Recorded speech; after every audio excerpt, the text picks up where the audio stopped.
Today on Alex and Autos, we're out here taking a look at the all-new third generation Kia Sedona. This is easily the most exciting thing to happen to the minivan segment in a very, very long time. In fact, the minivan segment has actually been shrinking in America, and Kia thinks that is exactly the right time to get into the market because we're losing a number of competitors in the coming year or so. Because this is very different than the other minivan entries in this segment. It's an awful lot more aggressive and it's an awful lot more crossover looking. We also have this very modern front end that's very vertical. You'll notice that we don't have a bumper that sticks out very much from the front. Our model has well-integrated parking sensors. Because we're in the top line trim, we also get this black trim right across the bottom. Optional fog lights. You can also get optional xenon headlamps. That's just the low beams in this particular vehicle. Now, most of the minivans out there look a little boring, and that's definitely not going on in this Kia. We actually have the Kia Tiger Nose grille in an extremely large format here. You can see this very small dip in and dip out. That's what gives it the Tiger Nose look. We also have an all-around view camera positioned right there in the center. This is very reminiscent of the Kia K900. That video was out last week, so you can also check that out on my channel. And the overall look is very similar to that K900, which I think is a very good thing. From the side profile, you can really see how vertical this front end is. It's an awful lot more expressive than any of the other minivans currently available in the segment, although I do see just a little bit of Honda Odyssey in the side profile. The other thing you'll notice is that the roofline does actually drop towards the rear. It's a little bit unusual for a minivan because they generally prioritize cargo space over looks, but that's not going on here. Kia has actually decided to prioritize looks in certain respects to cargo practicality or passenger practicality, most notably this rear window right here, which is an awful lot smaller than you'll find in most minivans. The glass normally goes down a little bit lower, giving those third row passengers a little bit better view. Now, even though it isn't quite as practical, it definitely looks better than some of those other minivans out there. The rear hatch glass is a little bit more sloped than you'll find in some of the minivans, and of course, we do have a power tailgate hatch in our particular model. There's not a whole lot to say about the back end of the Sedona other than it's a tailgate back here, and it's very similar to your average three-row crossover or every other minivan out there.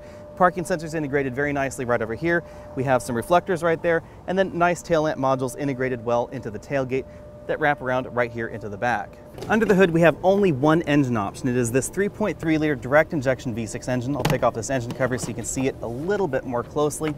This engine again features direct injection and variable valve timing to produce 276 horsepower and 248 pound-feet of torque. It is mated only to a 6-speed automatic transmission, sending power right here to the front wheels. This is a little bit less horsepower than you'll find in the Dodge or the Chrysler minivans, but it's just about the same that you'll find in the Toyota. Front seat comfort is very good, and like many vehicles, it varies depending on the options that you get. It comes in between 8 and 9 out of 10 points. Minivans are typically very comfortable because we have a much more upright seating position than you'll find in your average crossover or even your average sedan. Our particular model has this multi-way adjustable driver's seat. We also have a 4-way adjustable driver's lumbar support, which is a nice touch. And we have a tilt telescopic steering column with a wider range of motion than you'll find in most of the minivans out there. Now let's talk about the rear seats. We'll start here in the second row. Keep in mind that we are in the top end trim, which means we get the most comfortable minivan seats available by Kia. We actually get the most comfortable seats available in any minivan, really. And these also move in 8 different directions, which is pretty unique. Let's go over that. So right here we have this first lever that moves the seat forwards and backwards. We then get a lever that raises and lowers the ottoman. And in order to use that ottoman, we actually have to move the seat inward. And that is kind of a unique feature about this minivan versus something like a Toyota Sienna. Because the Sienna, you can't really use the ottomans if you're too far forward. You need really short legs, or somehow you need to magically move the seat further rearward. Kia does that by moving the seat inboard. And then once the seat is inboard, you can then move it further to the rear. As you can see right there, that allows me to raise this ottoman, which also extends out from the seat like that. Now with the seat in this position, I can actually stretch out behind myself. So I'm 6 feet tall, I have the driver's seat adjusted for me, and I have this rear seat adjusted for me, and I can recline into an incredibly comfortable seating position. This vehicle easily gets 10 out of 10 in terms of second row comfort. Now because we're in the top level trim, I also get a sunroof right back here that is positioned for this second row seat, very obviously, because it is right over where you'd be if you were in the second row in this furthest rearward position. Now of course, if you do want to give those people in the back a little bit more leg room so that seat's usable, you are going to have to slide this seat forward to a pretty standard minivan position. Getting in the back seats is actually pretty easy. All we have to do is lift that lever, and then we can slide this front seat all the way forward, and it allows us very easy access to the third row. Overall, I'll give this 8 out of 10 points when it comes to third row comfort. This is definitely more comfortable than you'll find in your average three-row crossover, but it is a little bit more crowded than something like a Dodge Caravan, which does have a little bit larger back seats. One thing to keep in mind if you do plan on using these third row seats frequently is that our model has the optional sunroof. And if you do get that sunroof, it does reduce rear headroom, and my head is touching the ceiling right there, as you can see. If I scoot on over to this middle seat in the third row position, it's a little bit more pronounced because even this third row has a slight bucket shape to the outboard seats. Let's take a quick look at the interior, starting with the third row. We do get these adjustable headrests in the back. We also get cup holders that are integrated right there into the side. Now the third row also reclines. We just pull on this little tab right here and you can recline the third row or fold it completely flat like that. The center seat belt for the third row does come down from the ceiling, which I find a little bit less convenient because it is left to dangle. And then you can lift this lever and then stow this seat right there into the trunk. It will fold completely flat with the cargo area. Some nice touches behind the third row seats are a 110 volt power outlet in our model, a 12 volt power outlet, and a removable flashlight right there in the back. Just press that button and the flashlight lights up. Moving up to the second row, we have height adjustable seat belts over here. We also have butterfly headrests and adjustable side armrests. Because our model is the top end trim, we have contrasting Napa leather upholstery with a little piping strip right there between the two different colors. Our vehicle has the 3-zone climate control with the ceiling vents. These are the controls for the rear zone climate control. We also have these integrated sunshades integrated right into the doors. Now you will find more soft touch plastics inside the Sedona, especially in the rear cabin, than you'll find in the Toyota. We actually have a soft touch strip right up here on the door, hard plastics below that, and a fake wood trim strip right down there. In the center console, we have 2 cup holders for the second row passengers. We also have a little storage cubby right there, 110 volt power outlet, USB charging outlet, and then a storage bin that pulls completely out if you want it to. Moving up to the front seats, we again have height adjustable seat belts, but we don't have the butterfly headrests. These are just standard 2-way adjustable headrests. If we look up towards the ceiling here, you can see that we have 2 different sunroofs in the upper level trim. So we have one right up there, and then we have that one right back there. Again, that one is positioned for that second row luxury seating package, as you can see, which does go quite far back in the vehicle. It's right above that second row's head right over there. And then we have this second sunroof right up here for the driver and the front passenger. The front doors are made of a combination of hard and soft touch plastics. We have soft touch plastics in the upper and this middle section right here, soft touch armrest, and then hard touch plastics lower down the door. It is a little bit difficult to tell in the video, but ours is a 2-tone brown interior that we're taking a look at right here. We have this dark chestnut brown lower right here, and this is more of a tan upper right here. We have 2 glove boxes. This is a relatively small one. It's about the same size as an iPhone. You can see you can drop it right in there. You can't really fit it that way. The lid won't close. Below that, we have a large secondary glove box. I was able to fit an iPad in this particular glove box, and we have an air conditioning vent right back there to help keep your goodies cool. The dashboard design in the Sedona is very reminiscent of the Kia K900, which I think is an attractive thing to be reminded of. We have our start-stop button right over here, air vents, we have our UVO infotainment system. Below that, we have our climate controls for our 3-zone climate control equipped vehicle. Driver over here, passenger over there, rear down here, and then the various buttons right over there. If we hit the climate button right here, it will give you a climate status right here on this 8-inch touchscreen. Now you may notice that something is missing from the Sedona's dashboard. We don't have a column shifter over here, and then we don't have some sort of funky gear shifter nestled or integrated right here into the dashboard. And that's because we have a very traditional console shifter. By giving the Sedona a traditional shifter right here in the center console, it gives it a more sedan-like or more crossover-like feel. Right over here we have 2 large cup holders hidden behind this roller top. We have heated and cooled seat controls right over here. This is our all-around camera button. This is a very nice option available in the Sedona.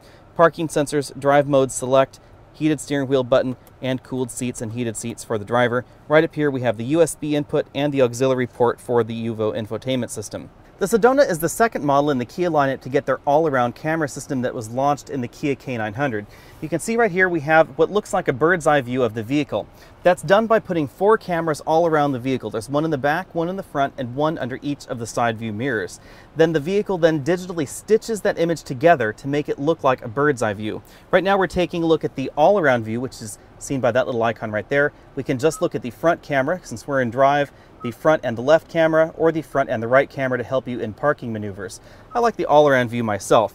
Now if I put it in reverse, we get basically the same thing, only in reverse. We get the all-around camera right over there. And then right over here on this side, we can choose between the rear view only, rear in the side, rear in the other side. Or we can always go back to that all-around camera view. Like many vehicles out there, the turning lines do turn as you rotate the steering wheel to help tell you where the vehicle would go if you were in reverse. Moving on over to the driver's side, we have this very traditional 2-dial instrument cluster with additional digital readouts for fuel on this side and engine temperature on that side. We have a multi-mode information cluster right there in between the speedometer and the tachometer, and we can cycle between our range, navigation directions and instructions, safety systems, audio, vehicle service intervals, as well as vehicle settings. Moving on out to the steering wheel, we have a 3-spoke design right here with fake wood trim right across the top. On this side of the steering wheel, we have our cruise control buttons. Our vehicle is equipped with the optional radar cruise control system. This is a full speed range system, so it will take you to a complete stop and hold you there in stop and go traffic. On this side, we have our dedicated phone hang up and pickup buttons, volume knob that rotates right there, track up, down, mode button, and voice command button. Moving on over to the ceiling, we have an enable disable button for the power doors. We have power door buttons for the left and right power doors and the rear tailgate hatch. We also have separate buttons for the front and the rear sunroofs. This is a map light button. You can also turn them on individually by pressing on the map light right there. And right here we have a little rear view monitor so that way you can see the kids in the back seat. Let's take a closer look at the Sedona's cargo area. As you can see, I have this 24-inch roller bag in here, and it fits deep inside this well. This is sort of the latest trend in minivans, is having these rear seats that fold into this large storage well right down there. I'm going to drop that headrest, pull that cord, that seats that front section, then I can pull this third row right back here and push it into place right there in the floor. Now with the third row stowed into place, I do have more room back here behind the second row seats than you'll find in your average 3-row crossover. Keep in mind that the second row is moved all the way back in its tracks. And all the way back in its tracks, I can actually put out my legs on the ottoman without touching the front seat back, and that front seat was adjusted for me also at 6 feet tall. Kia has designed the Sedona to accommodate a 4x8 sheet of plywood, but one important thing to keep in mind is that the second row is not removable from the vehicle. So you can stow this third row right down here, but the second row has to stay in place. Now if you're in the model that we're in, which is the very top end model, then all you can do is fold these front seat backs flat. Now if you're in the second model down from this, then the front seats have an extra trick up their sleeves. The seat bottom cushion will actually flip up, and then the whole seat will collapse against the back of the front seats, giving you more cargo room. Now because all the cargo room back here is used up by the seating arrangement, you will find the jack behind a little panel right here on the side. When it comes to my exclusive trunk comfort index, the Sedona, like other minivans, scores 10 out of 10 points. It's very handy, very practical back here. And because minivans have been the less sexy side of people transportation for a number of years, minivans have tended to receive the older technology. So if you take a look at the Toyota Sienna, it's only very recently gotten the latest infotainment systems and the latest safety systems that you found on the Toyota Highlander. The same thing goes for the Chrysler minivans and all the other minivans out there. That's not going on for this generation of Sedona, however, because this actually has some of the latest systems that Kia has brought down to their mass market vehicles. In fact, we now have available radar cruise control in this vehicle, freshly taken from the Kia K900, and the interior design theme overall is also borrowed heavily from that luxury Kia. While I'm talking about safety systems, we also have lane departure warning, blind spot monitoring, and an available all-around camera system. That all-around camera system is very similar to what you find in Nissan and Infiniti models. It's one of the better systems out on the market as well. One of the prime reasons to buy a minivan over your average 3-row crossover would be handling dynamics out on the road. And I know that sounds a little bit odd, but there are a lot of reasons for that. The average minivan is closer to the ground, we have a lower center of gravity, and we also have less suspension travel. When it comes to cabin noise, Kia has done an excellent job in the latest generation of their minivan. We have new seals on the second row doors, and that really helps an awful lot when it comes to road noise, especially wind noise. But if you are after the least expensive minivan in this segment, the Sedona is not it. That will still be the Dodge Caravan. However, if you're after one of the best values in the segment, then the Sedona does incredibly well for itself. Also, if you're looking at a minivan that is most crossover-like, or if you're looking for a crossover, but you may be swayed by a minivan, the Sedona is definitely the vehicle for you because it is very crossover-like on the inside. It's also more attractive and a little bit more exciting on the outside than your average minivan. If you're looking for the minivan with the most gadgets and options or the most luxury goodies on the inside, then the Sedona is definitely the minivan for you. It beats the Toyota Sienna by a decent margin. We get more comfortable second-row seats. We also get a few more options on the inside in terms of technology. Very notably, we get that full speed range radar cruise control with the pre-collision warning system, which is fairly unique in this segment.